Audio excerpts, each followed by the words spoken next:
Sa banal at dakilang pangalan po ng ating Panginoong Heso Kristo, ako po ay bumabati sa inyong lahat ng kapayapaan. Purihin ang pangalan ng Panginoon. Purihin ninyo ang Panginoon. Purihin ninyo ang Panginoon mula sa mga langit. Purihin ninyo ang Diyos sa kanyang mga kaitaasan. Purihin ninyo siya, ninyong lahat niyang mga anghel. Purihin ninyo siya, buo niyang mga hukbo, mga hari sa lupa at lahat ng mga bayan, mga pangulo at lahat ng mga hukom sa lupa, mga binata at gayon din ng mga dalagang, mga matatanda at lahat ng mga bata. Purihin nila ang pangalan ng Panginoon, sapagkat ang kanyang pangalang mag-isa ay nabunyi, ang kanyang kalwalatian ay nasa itaas ng lupa at ng mga langit. Purihin natin ang pangalan ng Panginoon. Magsiawit tayo sa Diyos ng mga bagong awit at ng kanyang kapurihan sa kapisanan ng mga banal, sapagkat ang Diyos ay nalulugod sa kanyang bayan. Kanyang pagagandahin ang kaligtasan ng mga maaamo. Purihin natin ang pangalan ng Panginoon. Purihin natin ang Diyos sa kanyang santuaryo. Purihin natin siya sa langit ng kanyang kapangyarihan. Purihin natin ang Diyos dahil sa kanyang mga makapangyarihang gawa.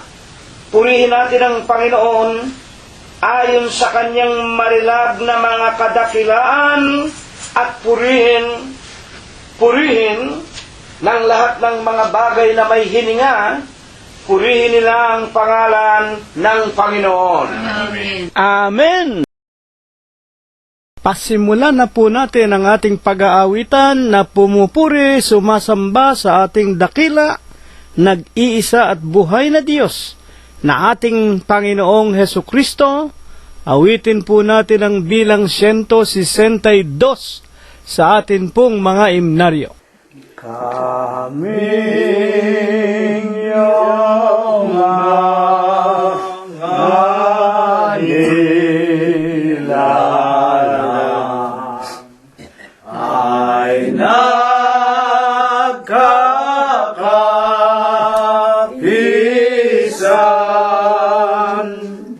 ngayon, ho'y nanalamban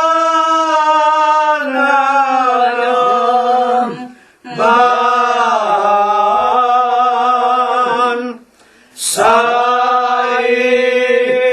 iyong pangalan. Ngayon, ho'y nananamban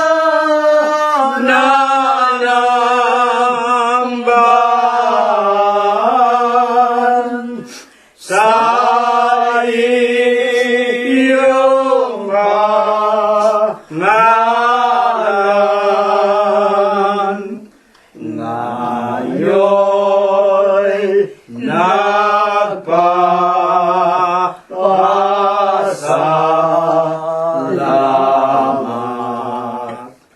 na iyong tinawag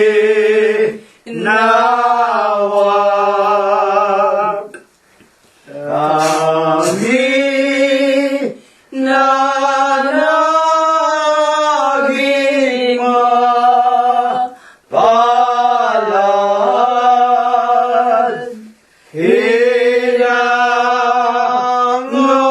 sa lusa. Kami na naging mapalad,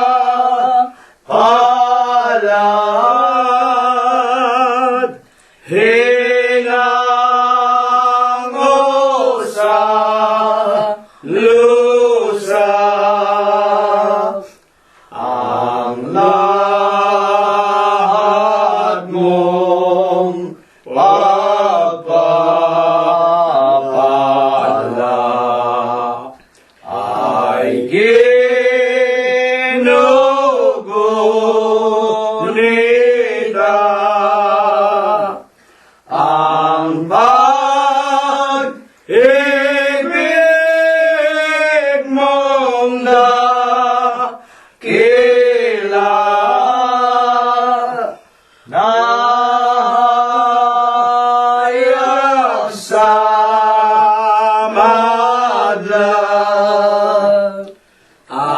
ang pag-ibig mong dakila nahayag sa madla. Aming rino mulay tanang kasalanan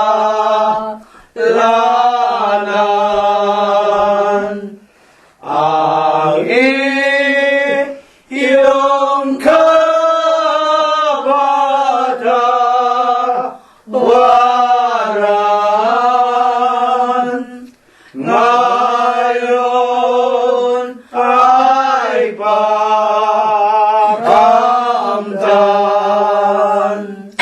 ang iyong kapatawaran ngayon ay pakamtan.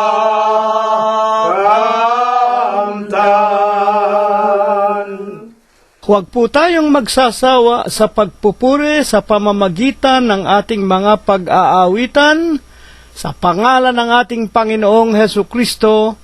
Awitin po natin ang 168. Kung ang Diyos ang kakampi, sinong laban sa akin? Di ako matatakot, mundo may matapos. Sa hirap at hilahin, pangamba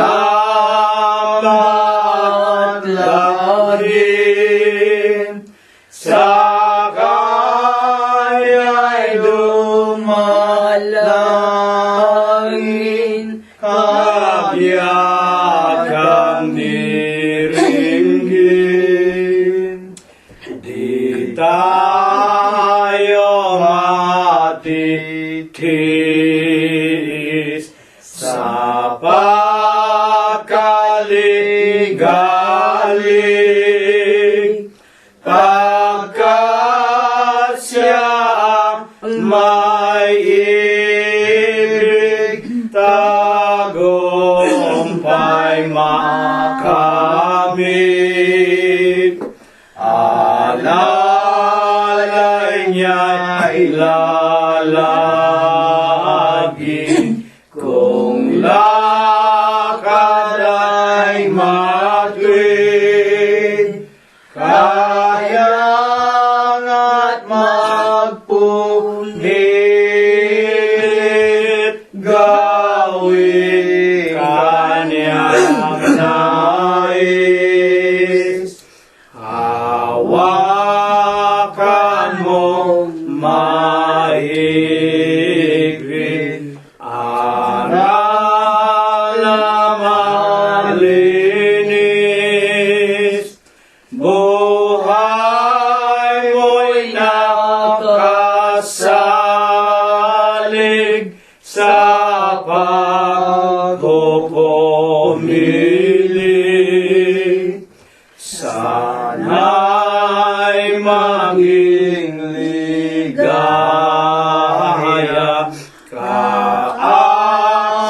kaaliwan tuwina, pagtupad sa utos niya, ng kaunti ng gloria. Atin pong patuloy na papurihan at sambahin ang ating Panginoong Hesus Kristo Huling awit mga kapatid, numero 131, unang estrofa at koro po lamang. At pagkatapos po, magsisipagtiklop tayo ng ating mga tuhod. Tayo ay duyon, sa Kanya'y lumuhod. Ang puso, isip ay ihandog. Pagpapala niya ay ating natamo. Ito ay kanda ng Panginoon.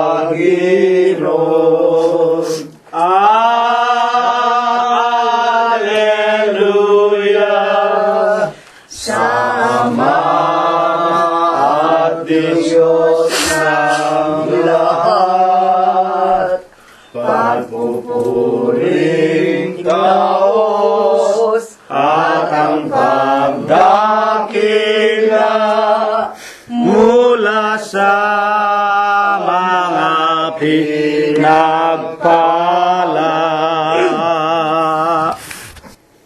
Dakilang Panginoon po naming Diyos, Amang banal na lubha ka pong kagalang-galang, ikaw po ay Diyos na sadya ka pong kapitapitagan, nag-iisa ka pong Diyos na buhay, ikaw po ang may-ari, ikaw po ang lumalang ng lahat ng mga bagay, ang Diyos na pinakamakapangyarihan ka po sa lahat.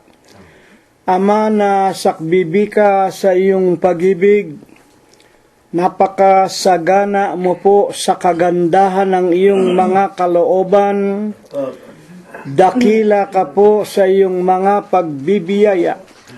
Datapwat ikaw po ay Diyos na napakabanayad mo po sa iyong mga kagalitan. Amang banal na ikaw ang nag-iisa at buhay na Diyos. Pinagtapatan ka po't pinaglingkuran hanggang kani-kanilang kamatayan ni Abraham, ni Isaac at ni Jacob, ng iyong mga banal na propeta sa bayan ng Israel. Naawa ka rin po at nahabag. Tinawag mo ang aming mga minamahal na ama at ina. Ikaw po ay kanila ring pinagtapatan hanggang kani-kanilang mga kamatayan. Panginoon, sa banal, sakdal at malinis na pangalan mo pong Kristo Jesus, masusumpungan mo po muli kaming lahat.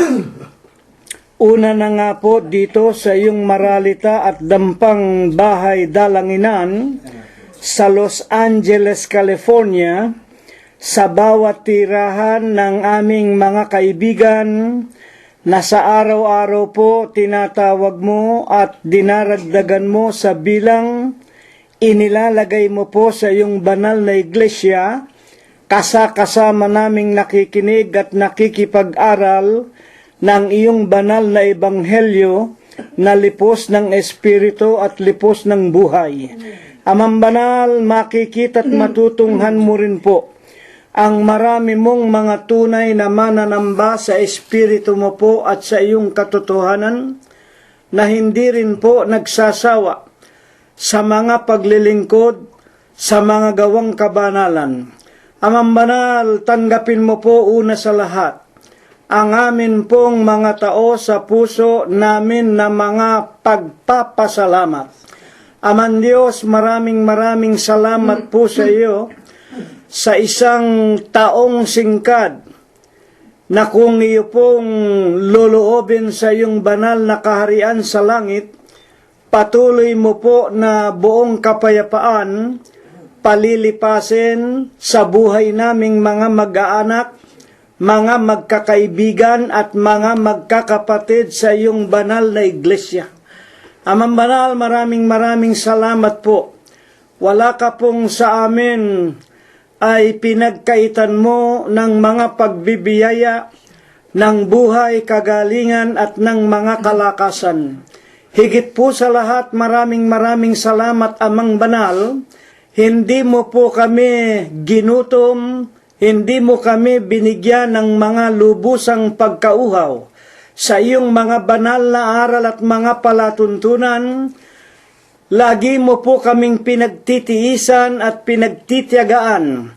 Salamat, Amang Banal, dinagdagan mo ang aming mga pananampalataya na minsan lamang ibinigay mo po sa aming mga hiram na buhay. Amang Banal, salamat din po, hindi lamang kami, kung hindi maging ang aming mga kabyak ng puso, ang aming mga anak, aming mga manugang, mga apo, kasangbahay at mga kamag-anakan sa laman, higit na nga po ang lahat ng aming mga kaibigan. Maraming salamat, Panginoon, at idinadalangin namin lahat po ng aming magiging kapalaran. Ama naming Diyos, kung kami po ay nagkulang at nagkasala sa iyo, ituring mo na lamang po na kabiglaanan, kamangmangan at kagipitan ng iyong mga hamak na mga nilalang, at alang-alang po sa kabanalan ng linggo ng umagang ito, na kami po'y sumasampalatayang ikaw po ang muling tatayo sa aming kalagitnaan at magtuturo sa amin. Amang Banal, patawarin mo po kami sa lahat po ng aming mga nagawang mga kasalanan. Panginoong Hesus, sinasamba ka po namin, pinupuri ka namin, niluluwalhati namin ang iyong kagalang-galang, ang malinis mong pangalan, sa Espiritu mo po sa iyong kagilagilalas na kaliwanagan. Panginoong Hesus, sa umagang ito, muli mo po sanang gawing mabuting mga sisidlan at mga kasangkapan ang dalawa sa iyong mga pinakamahamak na mga lingkod. Banalin mo po ang kanilang mga puso, linisin mo po ang kanilang mga kalooban, bigyan mo po sana sila ng higit na mga matitibay at matatag na mga pagkakilala at mga pananampalataya.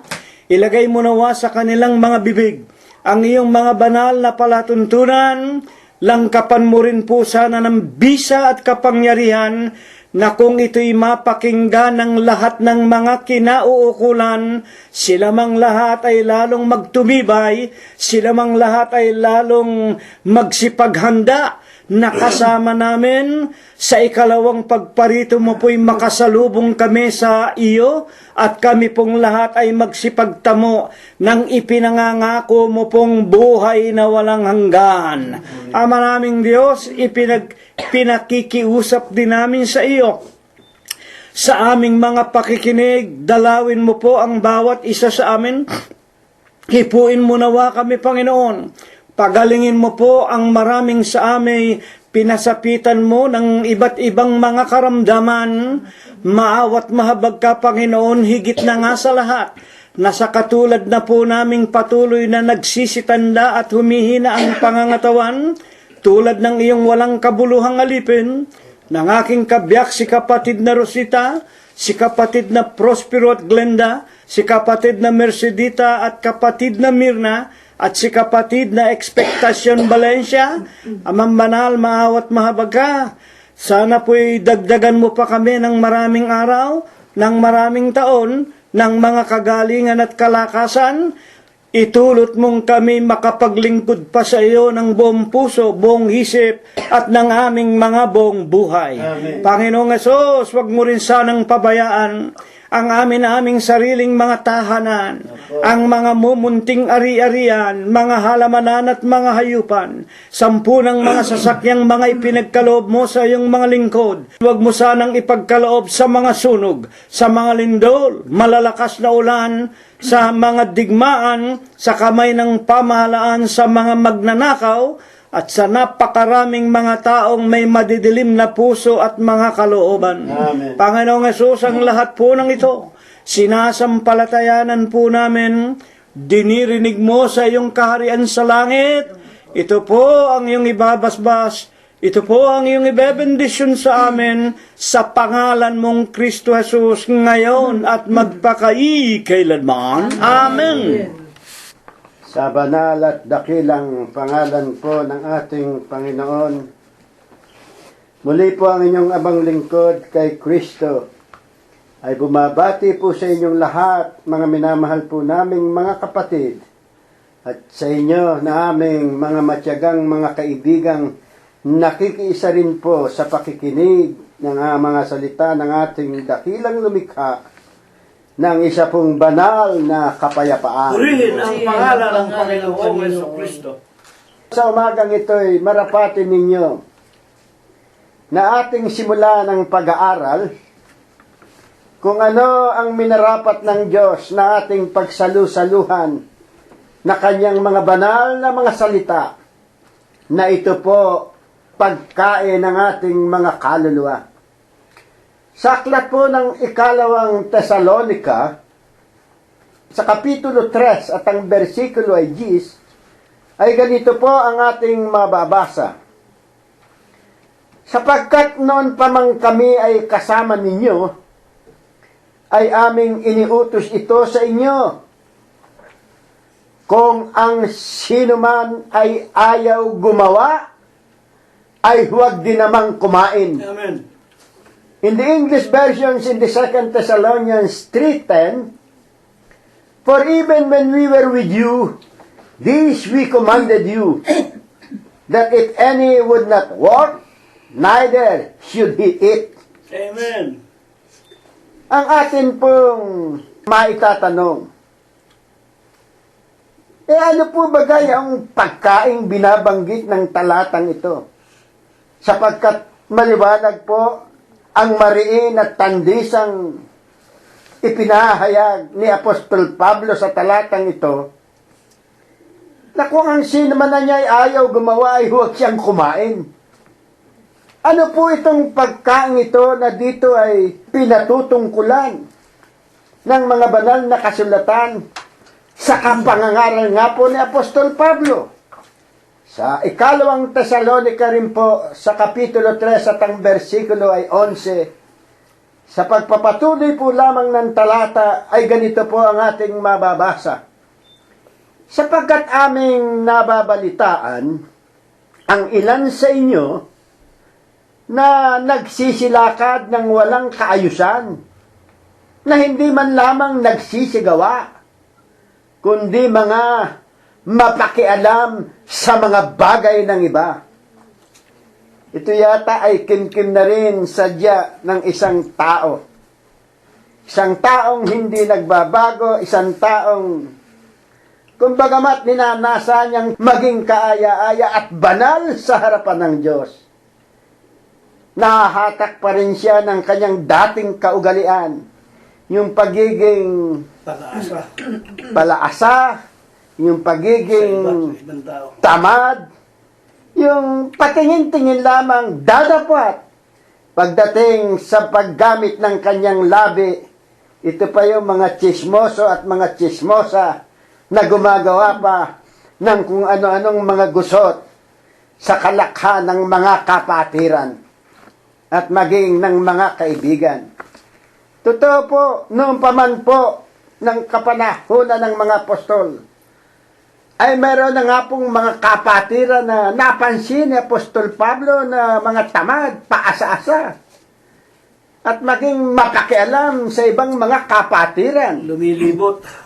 Kaya nga po, sa pananalangin pa rin ni Apostol Pablo, bilang isang tapat, tunay at dalisay, at nagnanasa ng lubusang pagpapala at lubusang pagkalinga ng Diyos bilang isa sa kanyang mga alagad. Pakinggan ninyo sa 3:12 pa rin po ng ikalawang Tesalonika kung ano pa rin po ang ipinangaral ni Apostol Pablo. Sa mga gayon nga, ay aming iniuutos at ipinamamanhik sa Panginoong Hesukristo. Panalangin po niya ito, kasama niya sa panalangin, maging itong mga kapatid na mga tamad, mga tsismoso, mga mapagawa ng kaguluhan. Ano po ang kanyang sinabi? Ipinamamanik sa Panginoong Hesukristo na sila'y magsigawang may katahimikan at magsikain ng kanilang sariling tinapay. Amen. Ano po ang ibig sabihin? Maliwanag, sariling tinapay. Ang nais ni Apostol Pablo, abay magsikap ka, maghanap buhay ka, magtiyaga ka, mag-isip ka ng nararapat na iyong gawin kung ikaw man ay dumaranas ng mga kahirapan sa buhay na ito. Pakatandaan po natin, lalong-lalo na po tayong mga magkakapatid sa iglesia. Tayong sangkap na ng kanyang banal na katawan. Natatandaan ninyo ang lubusang pagpapala, ang lubusang ipinangako ng dakilang Diyos kay Abraham. Ang wika ng Diyos kay Abraham, pagpapalain ko ang lahat ng iyong mga anak, pati pa ang magiging anak ng iyong magiging mga anak. Kaya nga't ang wika ni Apostol Pablo sa mga taga-Galacia, do'y mababasa natin, kung tayo nga ay nabautismuhan kay Kristo, tayo man, binhi ni Abraham. Pakatandaan po natin yan. Lagi nating isaisip, lubusan nating sampalatayanan ang pagpapala, ang biyaya, ang pag-ibig ng Diyos ay laging nasa kanyang banal na katawan, doon sa kanyang banal na iglesyang tinatawag sa kanyang marangal at dakilang pangalan na dilibat sa iglesia ng Diyos kay Kristo Jesus. Amen. Dahil pa rin po rito, kung bakit ibinangon nga po ng ating dakilang Diyos sa mga umagang ito, ang ganito pong mga paksa sa pamamagitan nga po ni Apostol Pablo, ganito pa rin po sa ikalawang Tesalonica pa rin po, sa 3 at ang versikulo ay 6. Aming iniuutos nga sa inyo, mga kapatid, sa pangalan ng ating Panginoong Hesukristo, na kayo'y magsihiwalay sa bawat kapatid na lumalakad ng walang kaayusan. Ano po ang sabi? Magsihiwalay daw po tayo. Layuan daw po natin. Ang ibig po lamang sabihin ni Apostol Pablo rito ay iparamdam natin ang kanyang maling ginagawa, ang kanyang maling kaugalian. Hayaan niyang madama niya ang nararanasan ng mga kapatid, hindi sa pagkasuklam, kung hindi ang ibig ng mga kapatid mismo. Siya ay magtuwid ng kanyang sarili, sapagkat sa pagpapatuloy ng talatang ito, ano pa po ang sinabi ni Apostol Pablo? Sa pangalan ng ating Panginoong Hesukristo na kayo'y magsihiwalay sa bawat kapatid na lumalakad ng walang kaayusan at hindi ayon sa aral na tinanggap nila sa amin. Hindi nilalakaran, hindi sinusunod. Nalimutan na, binabaliwala na ang aral, salita, utos ng Diyos sa isang pagiging isang matwid, kaya-aya at karapat-dapat, higit sa lahat, banal na lingkod ng Diyos. Maliwanag po, humiwalay. Bakit po? Huwag pamarisan, huwag pakisamahan, baka mahawa ang iba pang mga kapatid. Diyos po ang mag-aalis. Hindi po sinasabi rito alisin o itiwalag. Kung hindi, magsihiwalay. Iba po yung layuan muna. Hayaang maunawaan niya. Hayaang maramdaman niya kung ano ang kanyang kaibahan at kung ano ang tuwirang napansin ng mga kapatiran sa kanya. Tayo naman ay meron sariling pakiramdam. Unless otherwise, talagang talama ka na, napuspos ng kasamaan. In that way, God Himself will set you free. Pababayaan ka ng Diyos. Talagang ikaw na mismo ang mahiwalay. Paano ka mahiwalay? Aba, hindi ka nadadalo. Hindi ka nasasamba. Hindi ka na makikipag-prayer meeting. Wala ka nang malalaman kung ano pang gawain ng banal na iglesia, lalong-lalo na sa pagpapalaganap ng kanyang mga banal na salita. Ang Diyos ang maghihiwalay sa iyo at hindi ang sino mang tao. Ngayon, ano pa po ang patuloy na tuwirang inilahad ni Apostol Pablo sa mga ganito pong mga pangyayari? Sa 3:7, pakinggan po natin sa 2 Tesalonica pa rin po. Sapagkat kayo rin ang nakakaalam kung paanong kami ay inyong tularan, sapagkat kami ay hindi nangagugali ng walang kaayusan sa inyo. Nakita ng mga kapatiran noong kapanahunan nila kung paanong ang mga apostol, ang mga mangangaral ng iglesia ay nangabuhay, nakasakasama nila. Sa pagkatunay, ang mga nangangaral ay nagdadala ng mga tunay na mga mabubuting balita. Sila ang una't higit sa lahat ang dapat magpakita ng mga mabubuting halimbawa ng kanilang mga pamumuhay. At sa 3:8, tignan ninyo kung ano pinanggagalingan ng mga kinakailangan ng mga manggagawa noon. Sa 3:8 rin ng 2 Tesalonica, ni nagsikain man kami nang walang bayad ng tinapay ng sino man, kundi sa pagpapagal at sa pagdaramdam na gumagawa gabi't araw, upang kami ay huwag maging pasanin sa kanino man sa inyo. Amen. May sariling hanap buhay. Sino? Ang mga nangangaral noon. Ang mga lingkod ng Diyos noon. Ang mga nagdadala ng mabubuting balita. Ang tuwirang nagsisiwalat ng mga salita at katwiran ng ating dakilang lumikha. Sila po ay tuwirang nagsusumakit. Sila po ay tuwirang nagpupunyagi sa kanilang mga sarili upang walang masabi ang sino man sa mga kapatid. Isang halimbawa. Alam po ninyo, si Apostol Pablo, ayon po sa kasaysayan ng kanyang buhay, siya po ay isang manggagawa ng toldang pabuhat-buhat. Yung pong sa pangkasulkuyan ay masasabi nating portable tent. At kasama ng ilang kapatiran na katulad nila Priscilla at nila Aquila, sila po ay nagbebenta noon. Mababasa din po yan sa banal na kasulatan. Tunay po, dadapat, let me emphasize this matter concerning this livelihood of the preachers. Ihambing natin sa pangkasalukuyan.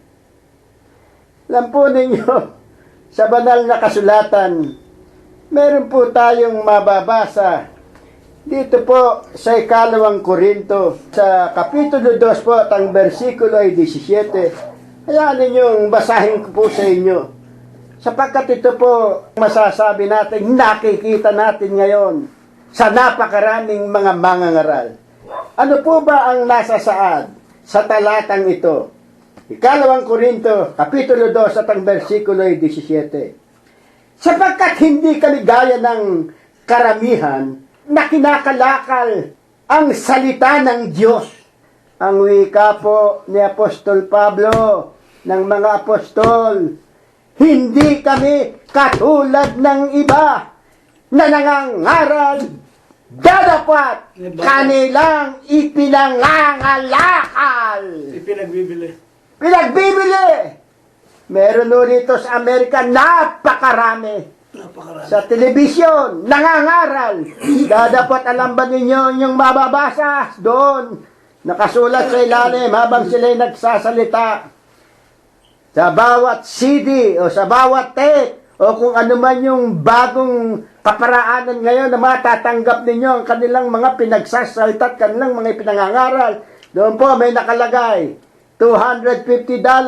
Meron nakalagay sa isang set, $50, $75, $125, etc., etc. Meron pang mga libro, etc., etc. Negosyo. Negosyo! ano po ang tuwirang nasa saad sa banal na kasulatan ito?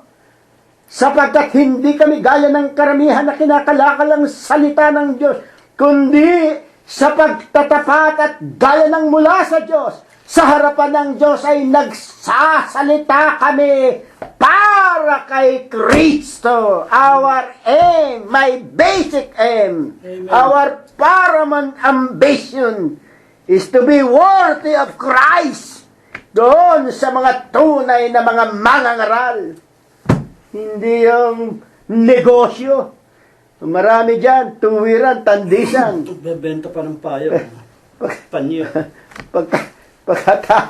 Pagkatapos ng pangangaral, even in the time of their preaching, during the time of their preaching, they will mention, bibili kayo ng payong, bibili kayo ng panyo, o kayo magbibigay ng ganito, meron tayong bibilin, kayo magaganyan ganito, nalimutan nila ang nasa saad sa banal na kasulatan, magbigay ng may buo at tiwasay na kalooban ng sinumang nais na tumulong sa anumang gawain ng pagpapahayag ng salita ng Diyos. Voluntary, yung maluwag. Hindi yung isa-sermon mo at pagkatapos magsasalita ka ng kung ano-ano, pepresyuhan mo pa. Kayo, mga minamahal naming kaibigan, pansinin ninyo. And let me emphasize this once more. You have heard this to me long time ago. Diyan po sa Forbes, I think the name of the church there is Sanctuario, San Antonio.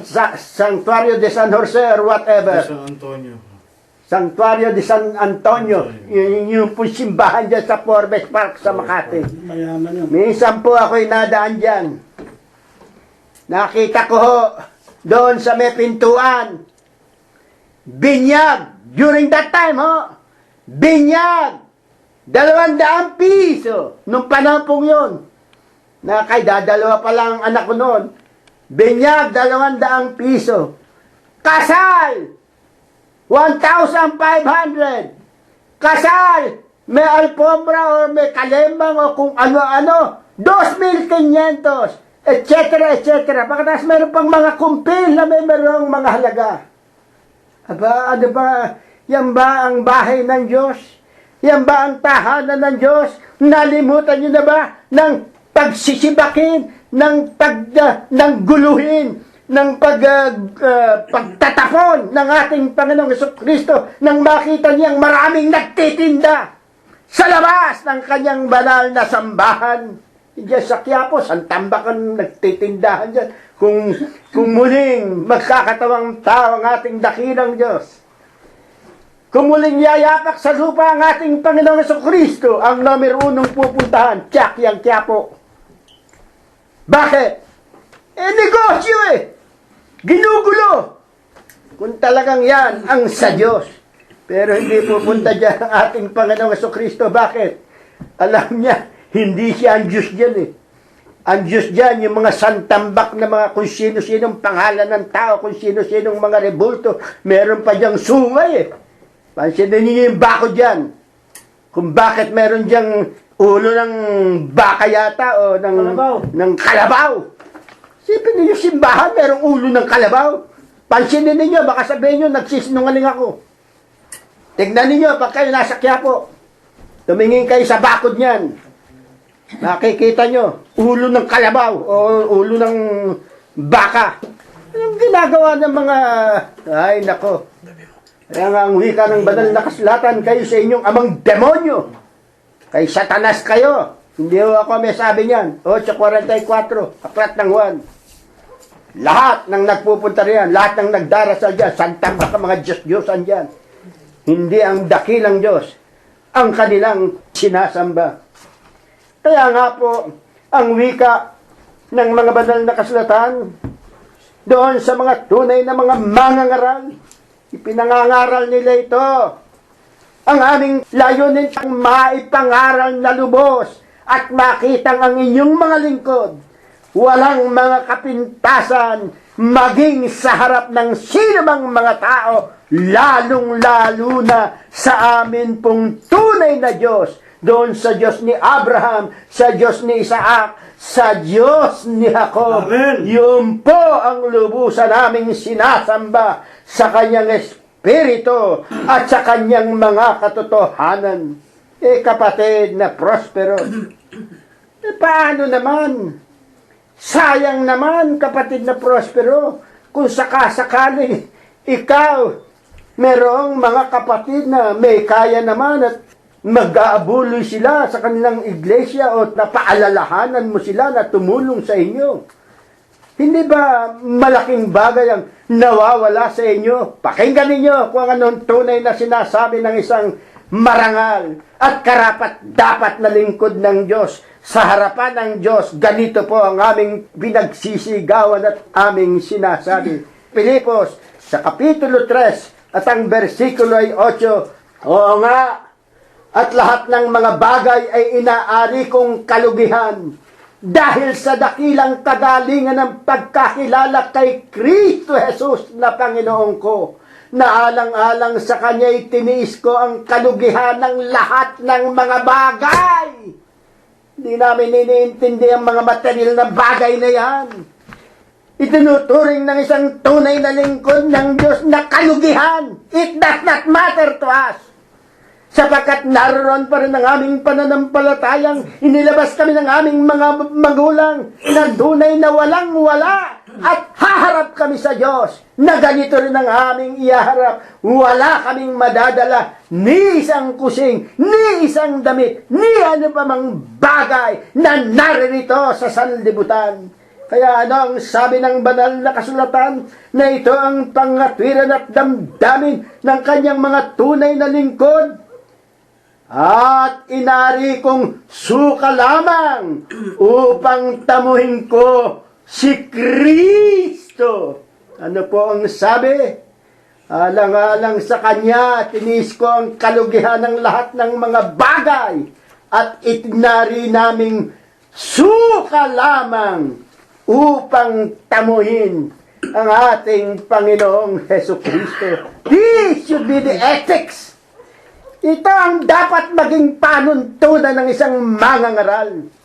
Di baling magtiis ka, di baling magutom ka, di baling maghirap ka, hayaan mong makita ng Diyos kung paanong ikaw ay nalulugi sa lahat ng bagay. Hindi mo iniintindi ang ano pang mga material na bagay na nasa sa sanlibutan. Mga kapatid, ang atin pong pinag-aaralan ngayon ay tunay na napakahalaga.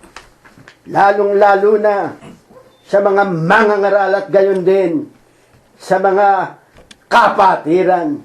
Ano pa po ang ating mababasa sa banal na kasulatan?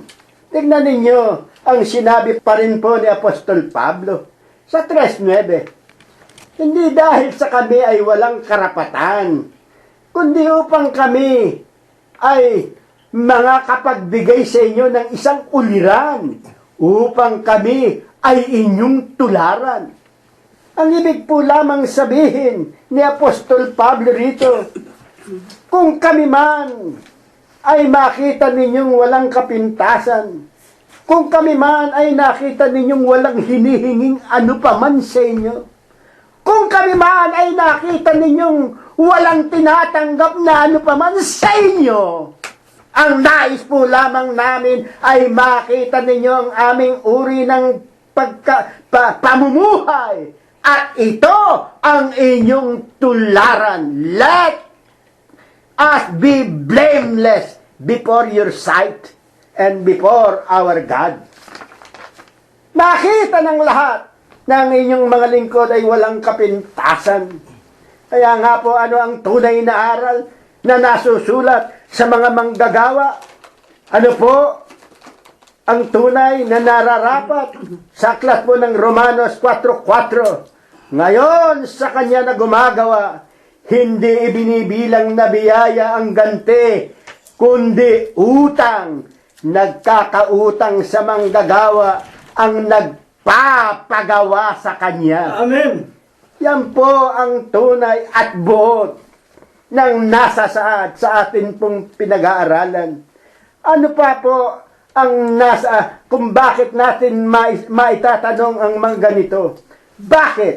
Sa aklat ng Timoteo, sa 5:18, sapagkat sinasabi ng kasulatan, huwag mong lalagyan ng busal ang baka pagka gumigiik, at ang nagpapagal ay karapat-dapat sa kaupahan sa kanya. Ang aral po rito, ito po ang nais ng Diyos na dapat maging pananaw nating lahat. Tayong mga tao dito sa buong sanlibutan. Gagawa, magsisipag, magpapatulo ng pawis para tayo ay kumain, para tayo ay mabuhay na marangal, walang kapintasan at nararapat na pamarisan. Yan po ang buod at saad. Ngayon, ayon naman po sa Panginoong Heso Kristo, alin po baga naman ang pagkain na higit sa lahat ay marapat nating pagsikapan upang ating makain kaysa sa literal na pagkain. At bakit? Meron po palang isa pang uri ng pagkain na binabanggit ang banal na kasulatan. Sa aklat po ng Juan sa 6:27, ganito po ang ating mababasa.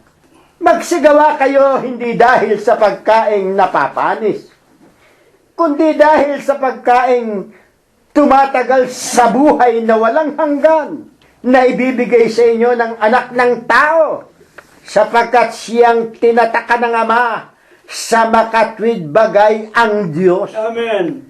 Ano po ang ninanasa at lubusang ipinangaral ng ating Panginoong Hesukristo? Magsagawa raw po tayo at nasain natin yaong pagkain hindi napapanis. Papaano po ba lubos na nililinaw ng ating Panginoong Hesukristo kung alin po itong pagkain napapanis at bakit hindi po ito higit na dapat natin na pag-ukulan ng pansin? Marcos 7:18. At sinabi niya sa kanila, kayo baga naman ay wala ring pag-iisip? Hindi pa baga ninyo nalalaman na anumang nasa labas na pumapasok sa tao ay hindi nakakahawa sa kanya? Ano po ang sinalita at ipinangaral? Ano man anyang pumapasok sa tao ay hindi raw nakahawa sa kanya. Ang aral po rito, yung mga material na kinakain natin, yung mga masasarap na ulam, yung mga masasarap na pagkain, ito po ay hindi nakakahawa o nakaka-impluensya o nakapagbabago ng ating mga konsyensya o ng ating mga kaluluwa. It has no influence. It has never teach whatever attitude that it might give to our body.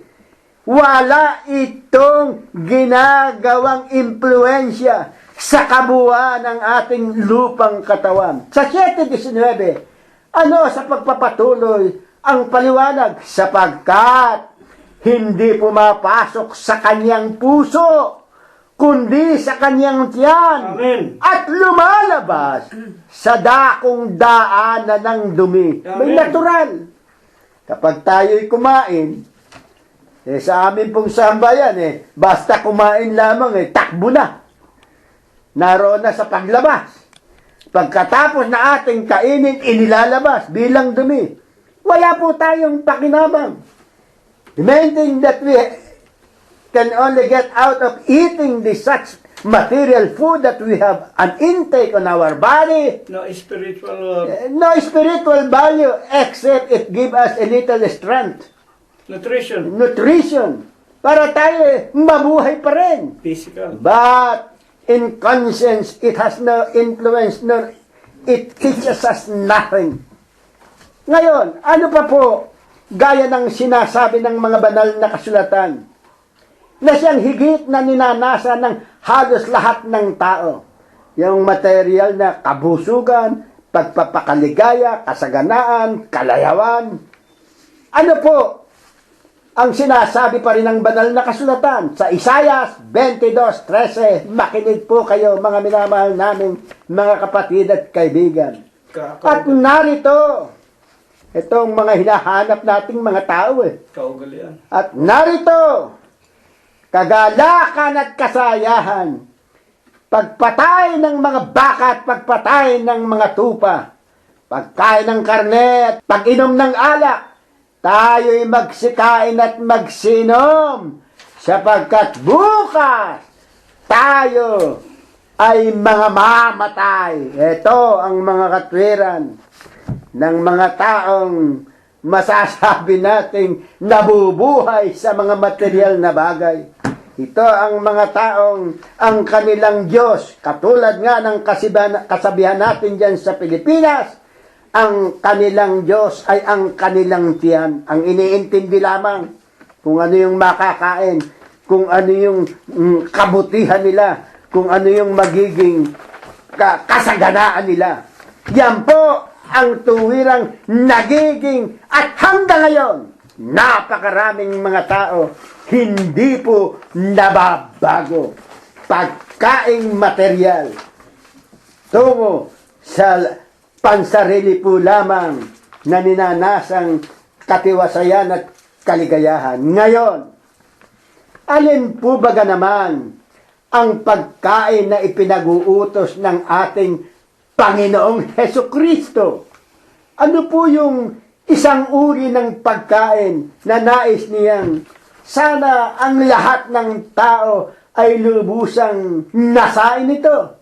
Ito po ang ipaglilingkod ni kapatid na Cirilo Gonzales Jr.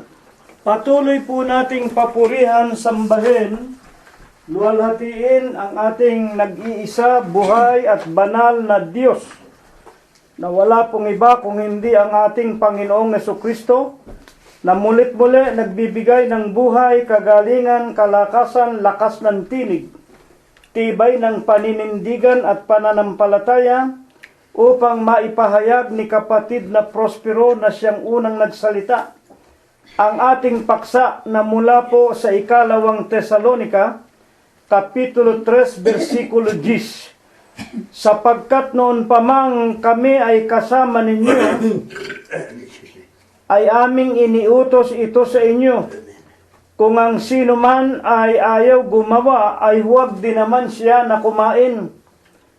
Ito po ay nararapat na unawain ng lahat ng mga tao na sa atin po sa sanglibutan, wala pong libre mga magulang at mga kapatid. Ang marami po, masakit man na ito ay ating aminin, ang nasa kanilang mga puso at isip ay ang makatanggap ng mga tinatawag na mga libre. Free rides, wika nga. Kahit nasa pagpanik sa langit, ang maraming mga tao, hindi ko rin po masisisi. Sapagkat sa pamamagitan po ng kanilang mga relihiyon na kanilang kinasasaligan, yun mismong mga mangangaral nila ay mga tamad, mga hindi nagsasalita ng katotohanan, at ang malimit na kanilang itinuturo, just believe in Christ and you shall be saved. Mga magulang, mga kapatid, naunawaan natin sa unang nagsalita kung bakit kinakailangan ang tayo po ay mag-aaral ng banal na kasulatan. At maging sa pag-aaral natin, tayo po ay gagawa. Mag-uukol tayo ng oras, ng panahon, magbabasa tayo ng Biblia, 34:16, sa aklat ni Propeta Isayas, pag-aaralan, sasaliksikin, babasahin, pakikinggan upang tayo po ay makaunawa ng tinatawag na hiwaga ng kaharian ng Diyos at kung papaano ang tao ay makakarating sa langit. Wala pong tinatawag na free rides, wala pong libre. Libre ang salita ng Diyos. Pero kailangan po tayong mga tao magsaliksik, magpatulo ng pawis, magpuyat, mag-aral, makinig.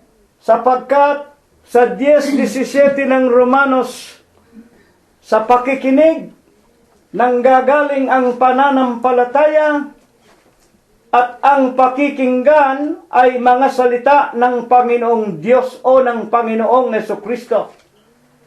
Hindi po mga salita, utos, aral ng mga tao. Napakaliwanag po na binasa sa atin na ang mga mangangaral kailangan po na sila ay maging uliran sa pangangaral ng Ebanghelyo.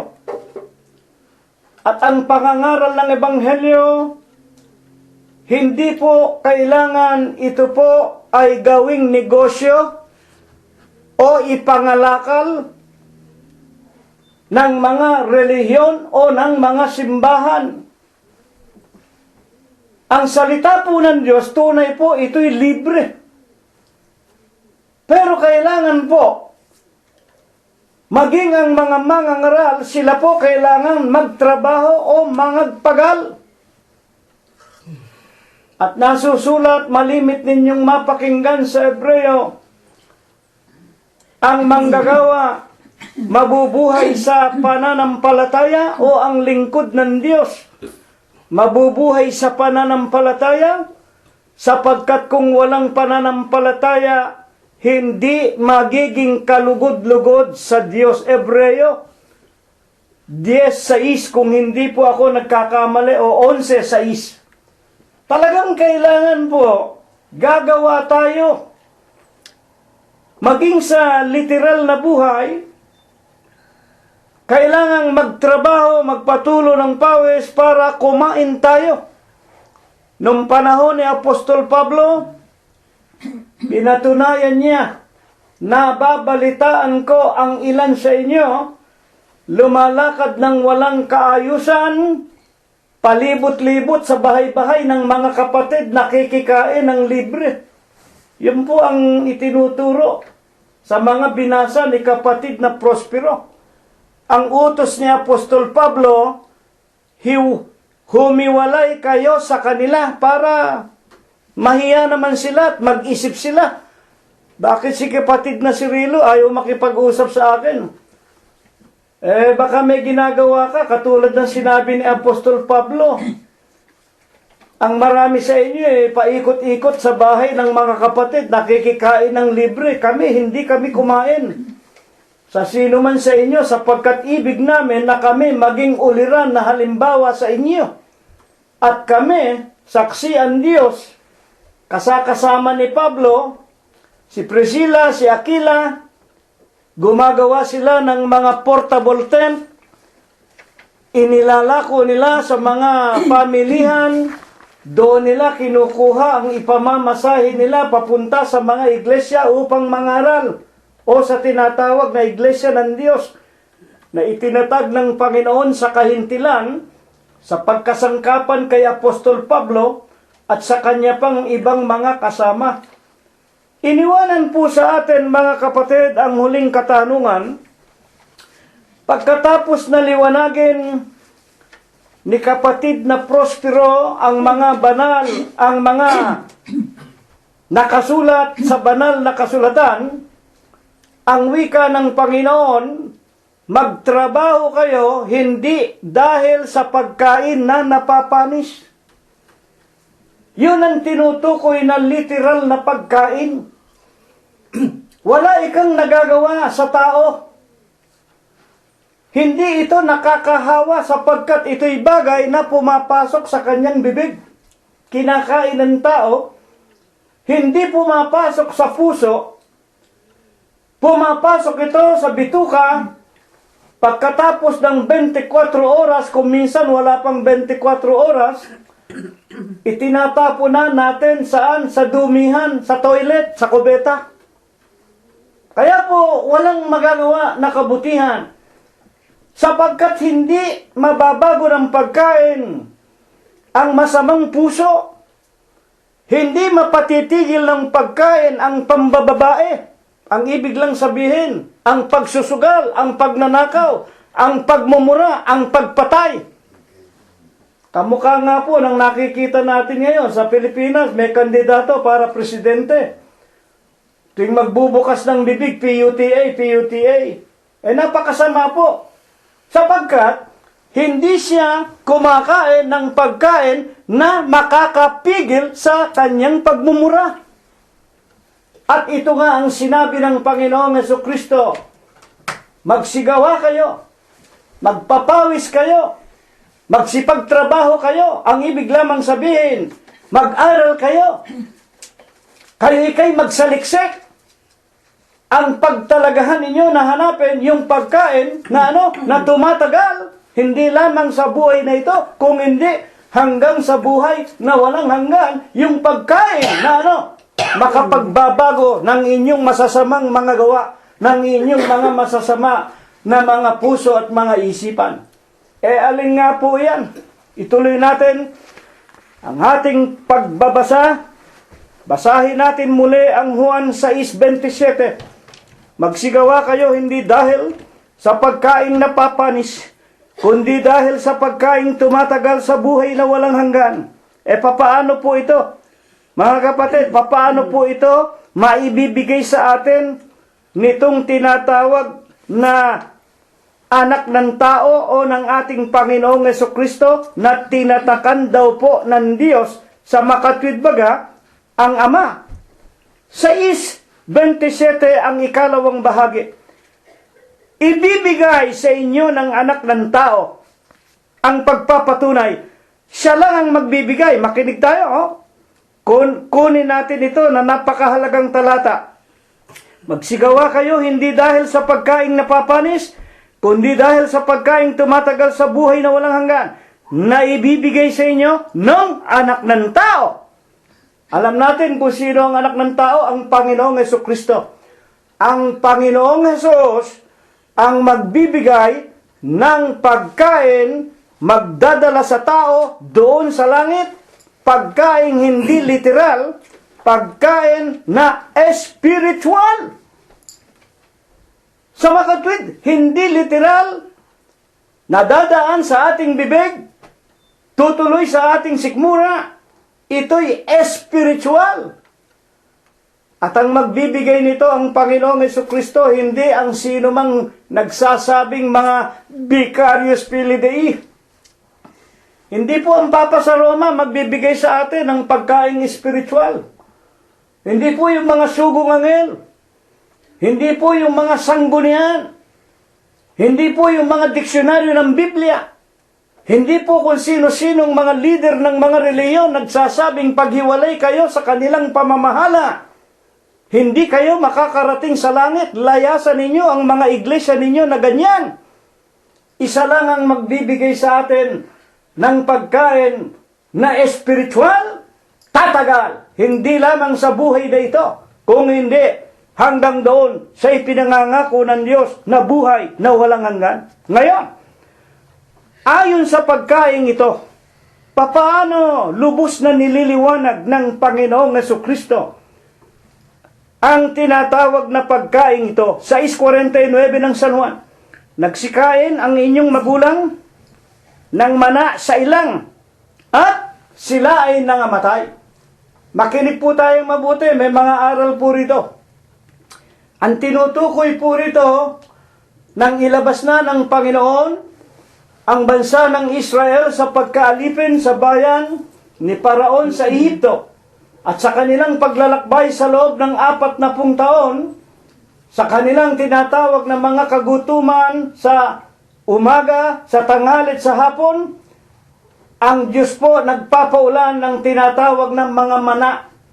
Yung tinatawag na mana, yun mga parang yung masa na umaambon sa kanila, pinupulot nila, at kumisan, kapag katanghalian naman, may kasama pang mga pugo, may kasamang mga maliliit na ibon. Pinupulot nila, kakainin na lamang nila, luto na. Parang fried bird, fried chicken. Mga kapatid, may tinapay na sila, meron pa silang mga karne na kinakain, karne ng mga ibon. Ngunit, ang wika ng Panginoon, sila ay nangamatay. Ito po ang maliwanag na mababasa ninyo sa matandang tipan. Na bagaman ito nanggaling din sa langit, ito po, ang Diyos din ang nagbigay nito sa kanila, pero sila po ay nangangamatay din. Ngayon, sa 51, ako ang tinapay. Ito po, alin yung tinapay na pag kinain nating mga tao, tatagal, mabubuhay tayo, makakarating tayo sa tinatawag na kaharian ng Diyos sa langit. Ako ang tinapay na buhay, na bumaba, na galing sa langit. Kung ang sino man ay kumain ng tinapay na ito, siya'y mabubuhay magpakailanman, at ang tinapay na aking ibibigay sa kanya, makinig kayo, ang tinapay na ibibigay ko sa kanya, ang aking laman sa ikabubuhay ng sanglibutan. Sa 58, ito ang tinapay na bumaba na galing sa langit. Hindi ang gaya ng mga tinapay na kinain ng inyong mga magulang, ngunit nangamatay. Ang kumakain ng tinapay na ito, mabubuhay magpakayi kailanman. Ang Panginoong Hesukristo pala ang tinapay. Ang Panginoong Hesukristo pala, yung spiritual na pagkain, na pag kinain natin, mabubuhay tayo magpakailanman. Ang Panginoong Hesukristo ang nagsasalita. Itong mga magulang ng mga Israelita, kumain sila, tinapay, mga mana, galing nga sa langit, pero hindi na natiling buhay, hindi nagkaroon ng buhay na walang hanggan ng mga Israelita, yung kanilang mga ninuno noong araw. Pero, pag kinain nila, o natin, ang Panginoong Jesucristo, wala na tayong tinatawag na kamatayan, mabubuhay daw tayo, magpakai kailanman. Ngayon, hanggang sa huling araw na ito, mga kapatid, ito bang talatang ito'y kailangan pa nating panaligan? Ito po baga ay dapat nating wika nga tanggapin sapagkat napakaraming mga tao, marami pong mga tao ayaw nang maniwala sa Biblia. Maraming mga tao ay umaalis na sa pagiging Kristiyano, katulad ng sinasabi sa hula ni Apostol Pablo sa kanyang ikalawang Timoteo, Kapitulo 3, versikulo 1, mga kapatid, sa huling araw, marami ang magsisilayo sa pananampalataya. At inulit pa man din sa unang Timoteo rin, Kapitulo 4, versikulo 1 hanggang 5, sa mga huling araw, mga magulang at mga kapatid, ang marami ay magsisilayo sa pananampalataya. Dahil nga, ito nga po ang isa. Ito nga po ang isa sa mga talata ng Biblia na hindi matanggap ng mga tao. At maging nung kapanahunan ng Panginoong Jesucristo, marami ng skeptics. At hindi lang ordinaryong alagad. Mga apostol din. Makinig kayo. Basahin natin, no? Totoo ba yan? San Juan 6:60. Marami nga sa kanyang mga alagad. Ito po ang 70 alagad. These are the 70 disciples of Christ. Napakinggan nila, literal, sinabi ng Panginoon, ako ang tinapay. Ako ang tinapay na galing sa langit. Siguro kung naroon tayo, nung mga panahong yun ng Panginoon, siguro pati ako, o tayong mag-aanak, tataligod tayo. Paano natin makakain ito? Ang pagkakilala ng 70 alagad, mga taong-tao lang si Kristo. Mabigat ang salitang ito. Totoo ba yan? Ituloy natin. Marami nga sa kanyang mga alagad ang sa kanilang sarili nang marinig ito ay nangagsabi, matigas, matigas naman ang pananalitang ito. Sino ang makakarinig noon? Ang ibig sabihin, sino makakatanggap noon? At 6:66, dahil dito, marami sa kanyang mga alagad nagsitalikod at hindi na nagsisama sa kanya. At hanggang ngayon, makinig kayong mabuti mga kaibigan, hanggang ngayon, marami pong mga tao hindi matanggap ang talatang ito, umalis na sa pagiging Kristiyano, umalis na sa relihiyon Kristiyano ang iba. Alam na natin kung saan naparoon, sa iba't ibang relihiyon na. Kaya ngayon, maging dito sa Amerika, hindi po ako nagsisinungaling sa inyo, alam ba ninyo, daming Amerikano, kasama na ng mga ng mga Hindu. Alam ba ninyo ang kinasaligan ng mga Amerikano ngayon? Yung tinutularan nila si Buddha. Yung kanilang relihiyon, sila daw nakakalasap ng kapayapaan, katahimikan pagka ginagaya nila si Buddha. Alin yan? Yung tinatawag na pag-upo nila pagkatapos kung ano-anong konsentrasyon sa utak at sa isip. At ang iba naman, iba't ibang klase ng mga relihiyon. Ayaw na nila ng Kristyanismo dahil para sa kanila, ang Biblia is a fiction. Ang Biblia, kung daw kathalang, gawa lang ng kung sinong mga manunulat. Dito po pumapasok ang tinatawag na pananampalataya, mga kapatid. Kung walang pananampalataya, hindi ka magiging kalugod-lugod sa Diyos. Ano ba ang pananampalataya? 11:1. Kapanatagan sa mga bagay na hinihintay, katunayan ng hindi nakita ng mata ng tao.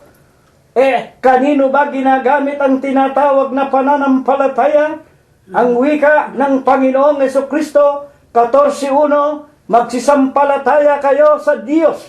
Magsisampalataya din naman kayo sa akin. Bakit? 10:30 ng Juan, ako at ang Ama ay iisa. Ang pananampalataya, gagamitin lang sa Diyos. Ano ang Diyos? Espiritu, 4:24 ng San Juan din naman.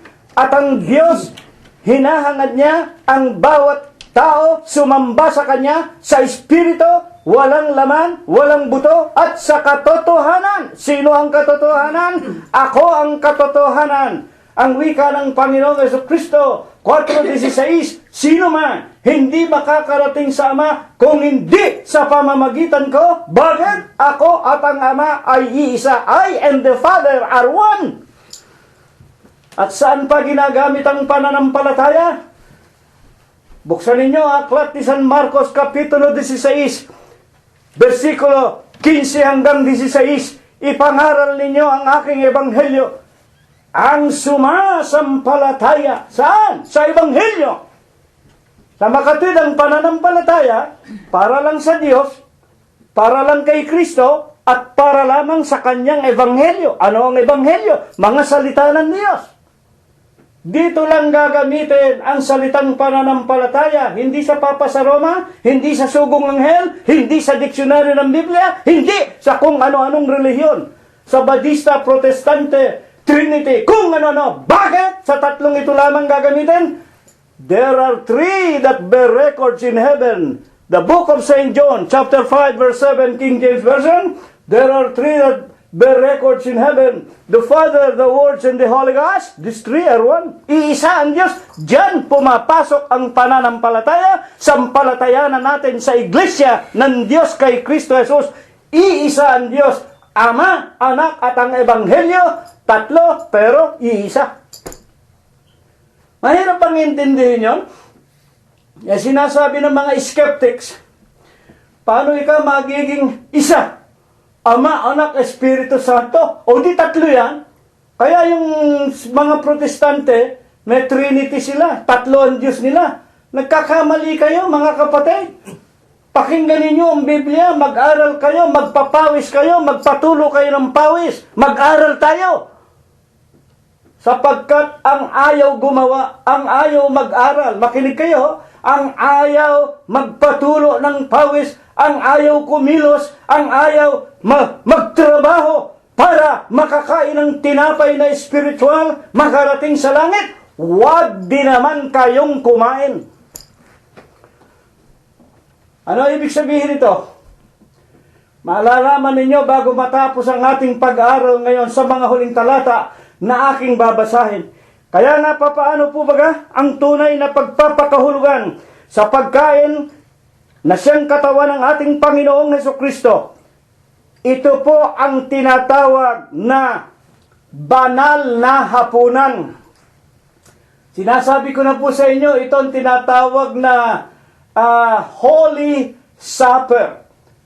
Datapwat balikan natin, mga kapatid, nang magsitalikod ang 70 alagad. Dahil dito'y marami sa kanya na mga alagad, 70 disciple, nagsitalikod at hindi na nagsisama sa kanya.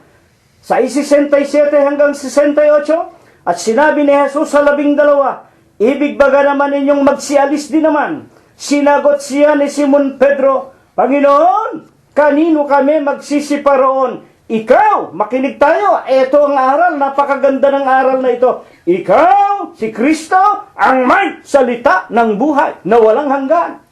Saan kami paroroon? Panginoon, saan kami pupunta? Nasa iyo ang salita ng buhay. Alam ba ninyo, marami ang nagsisipag-anyaya din naman sa atin na batika hindi kayo sumama sa amin. Bakit hindi tayo magsama-sama dito? Mga protestante, inaanyayahan kami. Buhay pa ang aming ama, buhay pa ang tatay namin, si Cirilo Gonzales Sr. Nakikita ko rin, dinadalaw ang tatay ko ng mga leader ng mga protestante at inaanyayahan. Magsama-sama na tayo dito, Liloy. Ang isasagot namin sa inyo, saan kami paroroon? Na kay Kristo ang salita ng buhay. Wala sa inyong Sabadista. Wala sa inyong Pentekosto. Mga Pentecost na yan. Ano ba yan?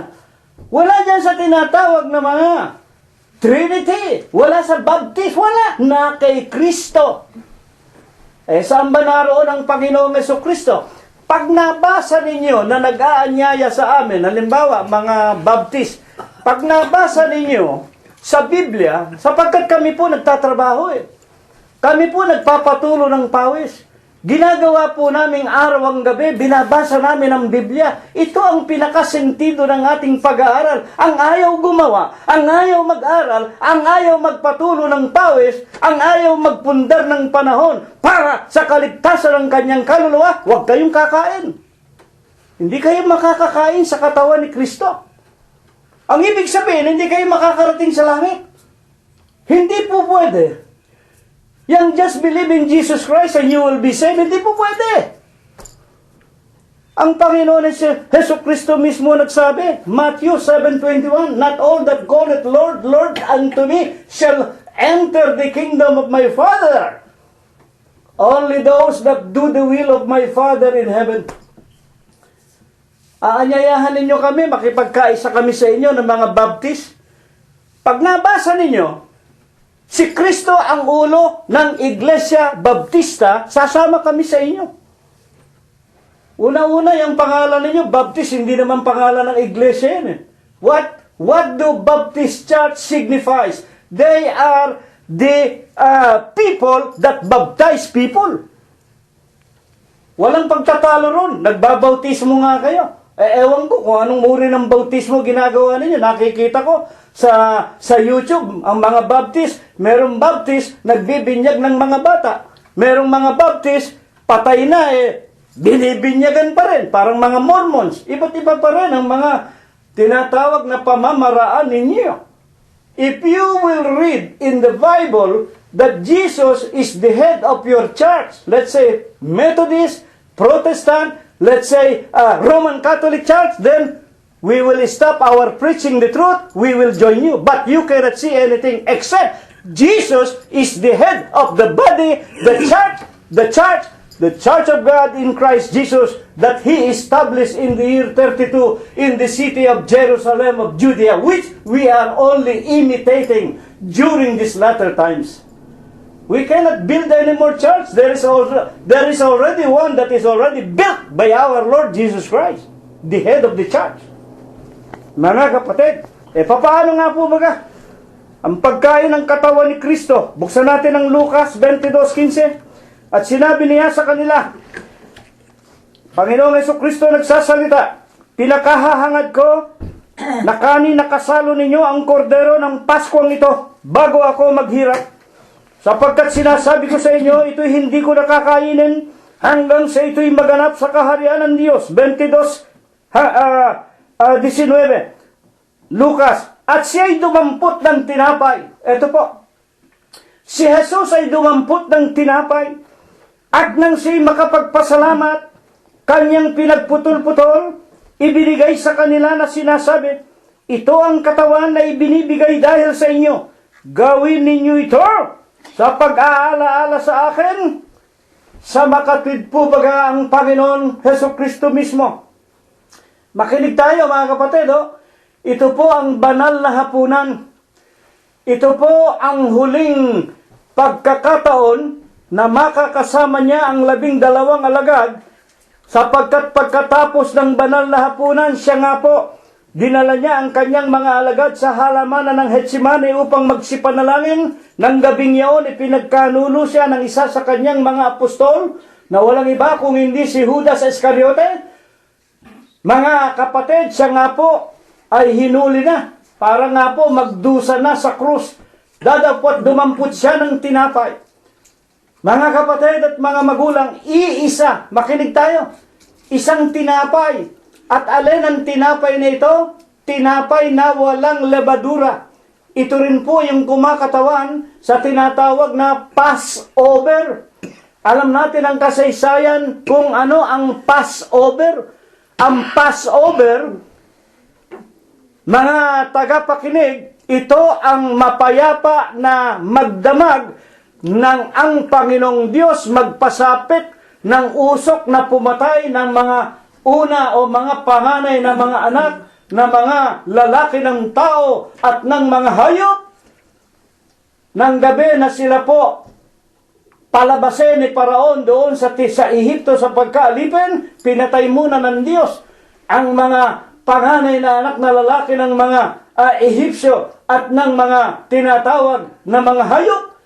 At upang makaligtas at magkaroon ng Paskwa o ng kapayapaan o ng Passover, Christmas, kapayapaan, ipinagutos ng Diyos sa mga Israelita ang bahay nila, lagyan nila ng dugo ng malinis na hayop, ipintura sa mga tinatawag na tabiki ng kanilang mga pintuan, at ng gabi na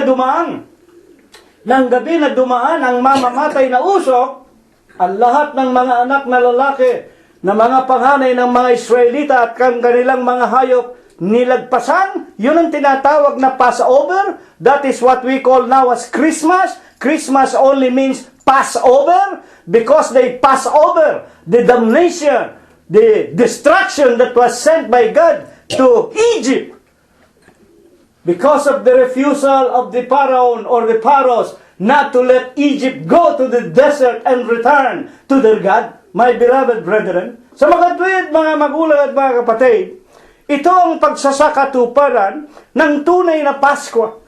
Ang pagkain ng espiritual na pagkain, hindi po yung literal na laman ng Panginoong Jesucristo. Huwag ninyong katitisuran yaon. Merong paraan. Ang Passover o ang Pasko, ang tinapay na walang levadura, isang tinapay, at kung ilan sila pinagputol-putol ng Panginoon, pagkatapos ibinahagi sa 12 at sinabing, kanin ninyo ito bilang pag-aalaala sa akin, sa aking katawan, na ibibigay pagpuputol-putulin alang-alang sa inyo. At sa 22:20, gayon din naman, nang makakain na sila, nang makapaghapunan na sila ng tinapay na walang lebadura, pagkatapos na makahapon ay sinasabi, ang sarong ito, ang katas ng ubas, ang sarong ito, ang bagong tipan sa aking dugo. Kaya nga merong bagong tipan, mga kapatid. Yung matandang tipan, Merong nangangaral sa Pilipinas ang dating daan. Ang kanilang leader, diksyonaryo daw ng Biblia. Yung itinuturo nito, mga kapatid, hindi po ito. Hindi po ito ang bagong daan sapagkat ito'y dating daan. Maski basahin ninyo sa Jeremias 6:16, ito ang panahon, ang bayan ng Israel sa pamamagitan ng mga hari, mga kapatid, ay sumamba sa mga larawan, iniwanan ang 2 tapyas na bato, yung dating daan, yung 2 tapyas na bato. Huwag kang magkakaroon ng ibang Diyos maliban sa akin. Huwag kang gagawa ng larawan, nasa langit, sa lupa, sa ilalim ng lupa. Huwag mo silang yuyukuran, huwag mo silang paglilingkuran. Iyon ang dating daan. Hindi po ang iglesyang itinayo ng Panginoong Hesus. Ang dating daan, paano magiging dating daan bagong tipan sa aking dugo. Yung dating daan, binayaran ng dugo ng mga hayop. Naiintindihan ba ninyo mga nakikinig? Nabuksan na ba sa isip ninyo ang pagkakaiba ng dating daan? Tapos na yon. 1:13 ng Isayas, huwag na kayong magdala ng mga handog na susunugin sa akin. Huwag na kayong magdadala ng kamangyang, ako'y sawa na. Huwag na kayong mangingili ng araw ng Sabat. Huwag na kayong mag-celebrate ng mga anibersaryo, mga bagong taon. Isayas, basahin ninyo 1:13. Ako'y sawang-sawa na sa inyo. Hindi naman ninyo sinusunod ang aking mga utos. Ayaw ko na. At pag tinataas ninyo ang inyong mga kamay para magbasbas, hindi ako titingin, hindi ako magbabasbas, ang wika ng Panginoong Jesucristo, sapagkat ang inyong mga kamay na puno ng dugo at kayo'y nagsisamba sa mga Diyos-Diyusan.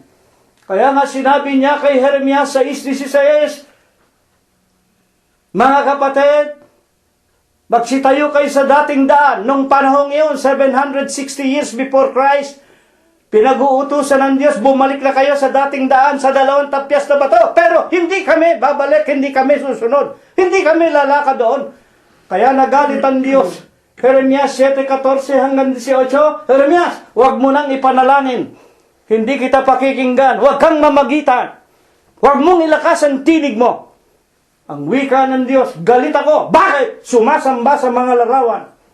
Yun ang dating daan, yung 2 tapyas na bato. Pero sa panahon natin ngayon, ang wika ng Panginoong Jesucristo, gayon din naman pagkahapon kumuha ng saro, yung katas ng ubas, at nang ito'y maipagpasalamat, at nang ito'y maipanalangin, ay binahagi sa bawat apostol na sinasabi, ito ang aking dugo na mabubuhos ng dahil sa inyo. Inumin ninyo, gawin ninyo bilang pag-alaala sa akin. Bilang pag-aalaala sa akin. Amen. Ito po ang hiwaga ng ating napag-aralan sa Webes, sa linggo po ng gabing ito. Ang sino man na ayaw magtrabaho, ayaw ninyong makinig ng salita na itinuturo sa inyo, ayaw ninyong maghalungkat ng Biblia, ayaw ninyong magbasa. Ang sino mang ayaw gumawa, huwag kayong kakain ng katawan, huwag kayong iinom ng dugo ni Kristo. Mga kapatid at mga magulang, ito ang pinakasentido ng ating pag-aaral. Kaya nga po kami, ang Iglesia ng Diyos kay Kristo Jesus, taon-taon gumagawa kami ng aming tinatawag na Paskwa. Kordero ng aming Paskwa. Sa tuwing unang linggo ng bawat unang buwan ng taon na papasok, gumaganap kami sa aming mga tahanan ng Kordero ng Paskwa. Sapagkat kami ay bahagi ng katawan ni Kristo. Sa 3:10 ng Efeso, upang ngayon sa pamamagitan ng Iglesia ay maipakilala, maipahayag sa sangkalangitan. Ang ibig lang sabihin sa buong sanglibutan, sa sangkalupaan, mga kapatid, ang kagilagilalas na karunungan, ang kagilagilalas na kapangyarihan ng Diyos. Totoo ba yan? Basahin natin. Ito po huling talata. Sa kanya pong Efeso 3:10, hayaan po ninyo, sapagkat tayong mga magkakapatid na nabautismohan sa loob ng iglesia, tayo pong lahat ay manggagawa. Tayo pong lahat, tayo po na mga membro sa iglesia ng Diyos, we shall all work for God. Manggagawa tayo. Anong ibig sabihin ng manggagawa? 13:16 ng Ebreo. To do good and to communicate, forget not. For to those sacrifices, the Lord is well pleased unto you. Ano ba ibig sabihin ng the Lord is well pleased unto you? At bakit? Kung walang pananampalataya, Ebreo 11:6, makinig kayo. Kung walang pananampalataya, hindi kayo magiging kalugod-lugod sa Diyos. Ano nga ang ating gagawin? Ito po, 3:10 ng Efeso, huling-huling talata. Upang ngayon sa pamamagitan ng iglesia, maipakilala sa mga pamunuan, sa mga kapangyarihan, sa sangkalangitan, ang kapuspusan ng karunungan ng Diyos. Ano ba ang karunungan ng Diyos? Ano ba ang ibig sabihin ng karunungan ng Diyos? Itong mga ginawa ng Diyos. Pagpapatunay na siya ay Diyos. Na siya rin ang nagkatawan tao, ang Diyos. Na siya nga ang Diyos ni Abraham, ni Isaac at ni Jacob. Sino magpapakilala nito? Ang iglesia ng Diyos kay Kristo Jesus. Tayo. Magtatrabaho, ipangangaral natin, ipapahayag natin.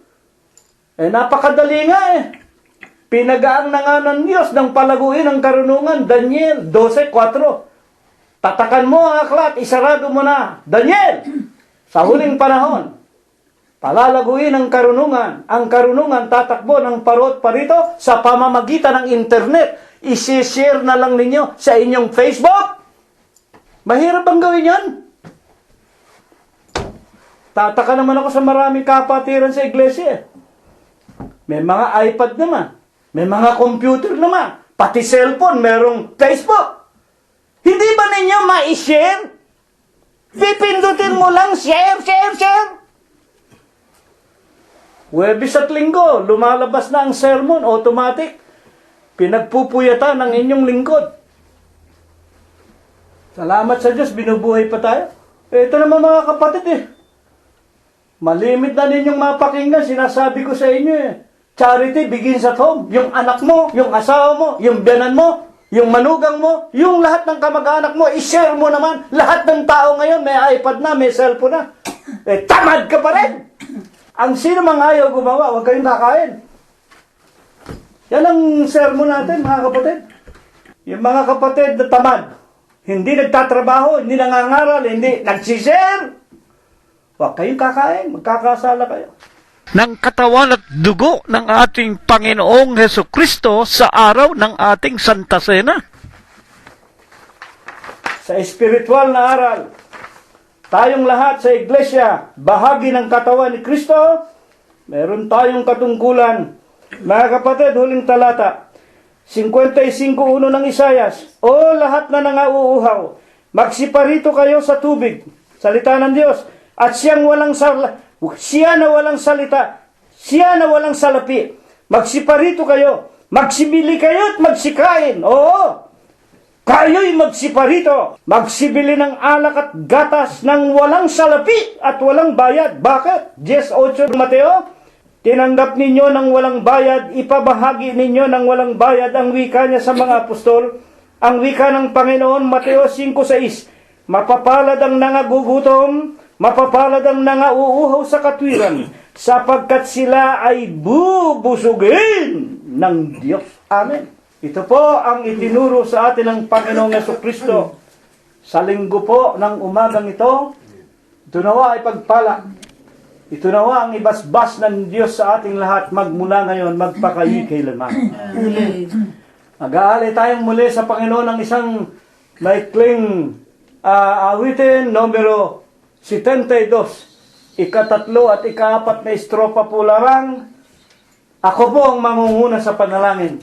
Tatayo tayo mga kapatid. Sama-sama nating ibandila, aral niya'y isigaw sa madla. Ebanghelyo'y ating ilathala.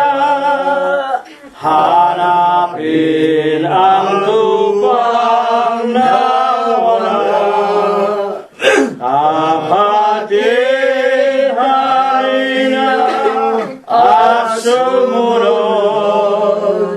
Sundin natin ang aral ng Diyos. Sa ating buhay ang kanyang atas. Lumakad sa matuwid na landas.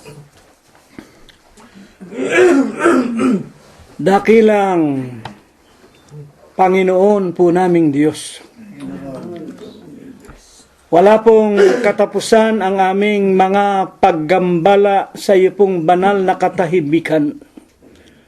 Sa paano, Amang Banal, nais naming ipailang lang sa iyong banal na harapan ang amin pong mga tao sa puso namin na mga pagpapasalamat.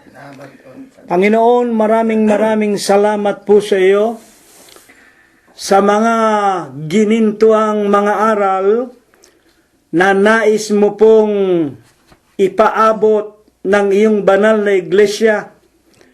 Kung baga maaari hindi lamang sa amin na mga mag-aanak at mga magkakapatid, kung hindi maging sa lahat po ng mga tao sa ibabaw po nitong napakagulo at mandarayang sanglibutan. Amen. Amang Banal, maraming salamat po sa iyo.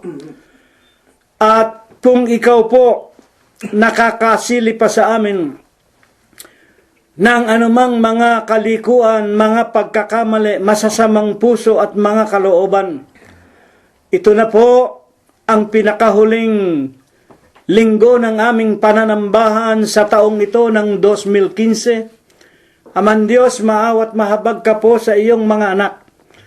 Tulungan mo po na kung luluobin mo po, makasapit kami sa panibagong taong 2016. Ama naming Diyos, loobin mo po, maging malilinis ang aming mga kaluluwa. At ang mga banal na pagkakataong ito ang siyang magsilbing dahilan upang kami po'y maging karapat dapat pa na makapaglakbay na muli sa ibayo nitong taon na darating sa aming mga hiram na buhay. Amang Banal, patawarin mo po kami sa lahat po ng aming mga nagawang mga kasalanan. Amen. At maraming salamat po na niliwanag mo sa amin ang iyong mga banal na saloobin. Opo. Ama, dagdagan mo lamang ang aming pananampalataya. Amen. At kung sino man sa amin ang nagwawalang bahala pa, kung sino man sa amin ang binabaliwala pa rin ang iyong mga banal at makapangyarihang mga aral, Ama naming Diyos, maawa ka sa kanila. Lalo na nga po sa lahat ng aming mga mahal sa buhay, sa aming mga anak, sa aming mga manugang, sa aming mga apo. Panginoon, ikaw lang ang makapagbabago ng kanilang mga masasamang mga puso, masasamang mga isipan. Tulungan mo sila, Panginoon, alang-alang sa aming mga lingkod mong nagtataguyod ng iyong banal na ebanghelyo sa sanglibutan. Amen. Buksan mo po ang kaibuturan ng kanilang mga kalooban. Bigyan mo po sila ng pag-ibig. Pag-ibig una sa kanila ring mga mahal sa buhay, kanilang mga magulang at mga kapatid, at kanilang mga kasangbahay. Maipakilala kanila, Panginoon. Ikaw ay kanila ring maipag-anyaya. Anyayahan nila ang kanilang mga kapatid, ang kanilang mga mahal sa buhay, upang sila man ay makarating dito sa iyong dampang tahanan, makapiling namin sa paglilingkod sa iyo, sa pagpapagal, sa pag-aaral ng iyong ebanghelyo, na ito ang magbibigay sa amin ng buhay na walang hanggan. Ama Diyos, pagpalain mo po ang lahat ng mga lalaki at mga babae. Araw-araw po, idinaragdag mo sa bilang ng iyong mga tagapakinig, sa karunungan na pinalago mo po sa huling araw. Panginoon Diyos, pagpalain mo po sila, ingatan din sila, pagbuksan ng magagandang mga pintuan ng mga kapalaran. At sa darating na taon, tulungan mo pong kaming lahat magkaroon pa ng kagalingan at mga kalakasan, hindi po upang gugulin sa kaliguan, sa mga kalayawan at mga kasalanan, kung hindi upang sa pamamagitan ng paggabay mo sa amin, makapaglingkod kami sa iyo ng aming buong isip, buong puso, buong lakas, buong buhay, hanggang aming mga kamatayan.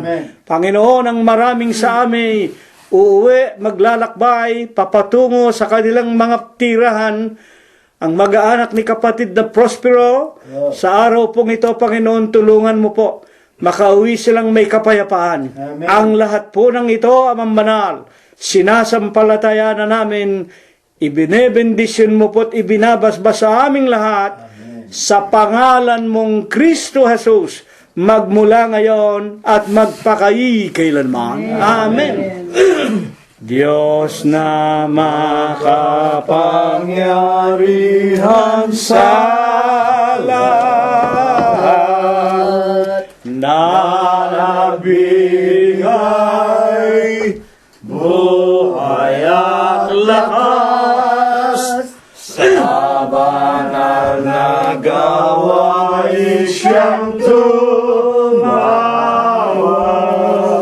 at nagtiis ng hirap. Kaming lingkod mo ay nagpapasalamat sa kaloob mong buhay at lakas. Dalangin namin sana ay maging dapat, tanggapin mo, Diyos ko. Dakilang Panginoon po naming Diyos, Ama namin lubhang banal, makapangyarihan sa lahat. Ikaw po ang aming tanging Ama na gumagabay sa bawat sa amin. Panginoon, muli sa hapon ito, Panginoon, kami pinagluloy sa harapan at kami pinakindig niyo pong mga ginitong mga aral. Kaya po, Ama, kami nagpapasalamat sa mga aral na ito at sa lahat ng mga kabutihan sa bawat sa amin. Tagapin niyo po sa ipong harapan ang masalaping amin na pagkayanan. Nawa ito po yung magamit niyo yung kapangasiwaan, lalo-lalo, Panginoon, makatugon sa lahat ng mga tao na nangangailangan. Higit sa lahat, Ama, sana po ang mga salaping ito maging kasangkapan sa pagkakasakit ng ebanghelyo sa ibabaw ng sanlibutan. Amin lang pong sasama, Panginoon, sa iyo na sana huwag na kami sasawaan at sa mga susunod namin buhay, makita po kami naglilingkod at umaapi po ng mga walang bayad dungis ng mga kapintasan. Amen. Laki, Panginoon, ang mapalalangin ng mga lalaking tinagod niyo po sa amin sa hapong ito upang maghatid po mga banal na maaral. Panginoon, bibigyan niyo po sila ng makatalinuhan at makalakasan at mumula po sa ipong kaitaasan. Muli, Panginoon, sa hapong ito magkakulay kayo mga magkapatid, iba po sa amin tutungo sa kanilang matahanan, iba'y tutungo sa kanilang paghahanap-buhayan. Loobin niyo po, Ama, marating namin ang lahat ng aming mapatunguhan na ligtas sa lahat ng mga kapindakanan. Amen. Panginoon, marami kami makailingan, Ama, dahil dapat kami maasa na mga ito idadagdag niyo po sa amin. Kaya po lahat ng mga bagay, maghanap namin hiling sa dakilang pangalan, Diyos Jesus namin, Diyos at dakilang tagapagligtas. Amen. Ang Ama ay luwalhatin,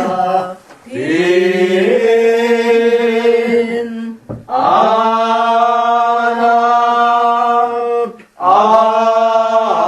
atin hulihin, Espiritu mga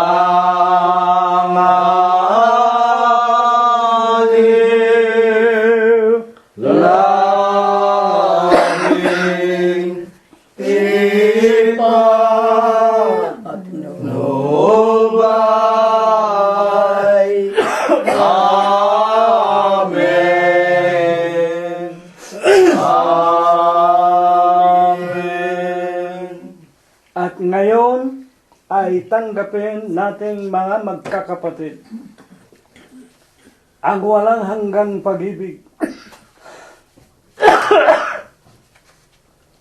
ang walang hanggang pagbibiyaya, ang pakikipisan, ang kaaliwan, ang pamamatnubay at ang kagalingan.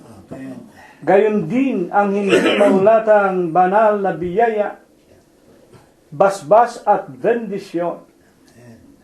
Pagliligtas at pagpapagaling ng kanyang banal na espiritu, ito nawa ang muli niyang ipagkaloob sa ating mga magkakapatid sa umagang ito, hanggang sa gagawin nating paglalakbay papauwi sa ating mga tahanan, sa lahat ng ating sariling mga kabiyak ng puso, sa ating mga anak, ating mga manugang, ating mga apo, mga kasambahay at kamag-anakan sa Ama, sa lahat ng ating mga kaibigan, sa loob at labas ng ating mga dampang tahanan, sa paghanap natin ng kakainin sa araw-araw, at sa buong kalaganapan ng Iglesia ng Diyos kay Kristo Jesus, magmula ngayon at magpakailanman. Amen. Kapayapaan ang sumaatin, mga kapatid. Purihin ang pangalan ng Panginoong Jesucristo.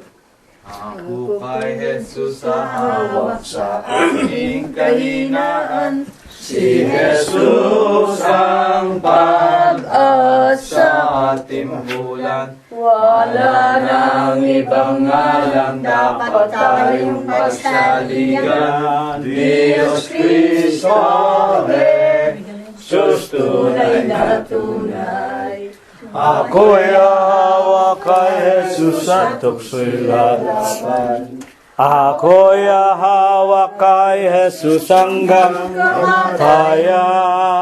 Ako'y hawak kay Jesus, di hiwalay ang kamay ni Jesus aalalay.